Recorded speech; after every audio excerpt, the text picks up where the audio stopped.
Quelque part sur la route nationale numéro 2, au cœur de la ville centenaire de Richard Toll, on peut lire sur ce panneau de direction « Folie du baron Roger ».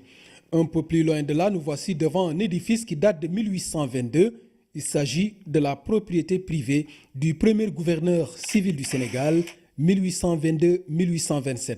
Il se nomme baron Roger, un philanthrope qui va changer fondamentalement les habitudes des Sénégalais en matière de pratiques agricoles. C'est ici que le baron Roger, avec ses jardiniers, Richard, Morenas, Perrotet, c'est là qu'ils ont implanté, acclimaté l'arachide. Donc l'arachide qui fait la première richesse agricole du Sénégal a été essayé ici, avec le coton, l'indigo et autres. Donc vous avez en face de vous un bâtiment qu'on appelle une folie, parce qu'à la fin du XVIIIe siècle, les nobles français construisaient des bâtiments au sein d'une forêt. Et les bâtiments qu'ils construisaient au sein d'une forêt, on les appelait une folie.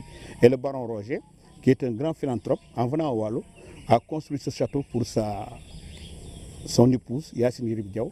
Fenêtre large, coiffée d'une fortification percée de œil de bœuf, le château tient encore malgré l'épreuve du temps et du climat, comme s'il faisait un appel à une réhabilitation légitime.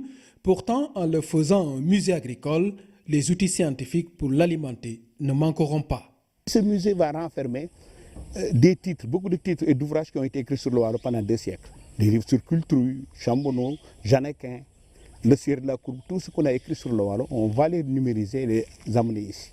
Et là aussi, ce sera un musée botanique et ça va surtout aider pour la recherche, sur l'histoire de la recherche agricole en Afrique noire. Parce qu'ici, c'est la première station d'essai agricole de l'Afrique noire, l'Afrique tropicale. Alors donc, je crois que ça mérite d'être sauvegardé. Le château du baron Roger est une merveille en décadence après avoir tout donné à la ville de Richard Toll. Richard Toll est bien le nom du premier directeur agricole du baron. Aujourd'hui, les fils du Waalo se battent pour sa réhabilitation.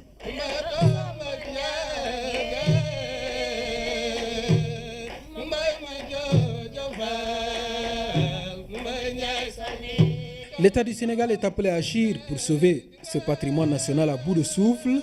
La jeunesse actuelle a besoin de comprendre l'histoire des pratiques agricoles en cours dans le pays. La radiodiffusion télévision sénégalaise a joué sa partition dans ce combat à l'occasion de l'antenne décentralisée de Radio Sénégal.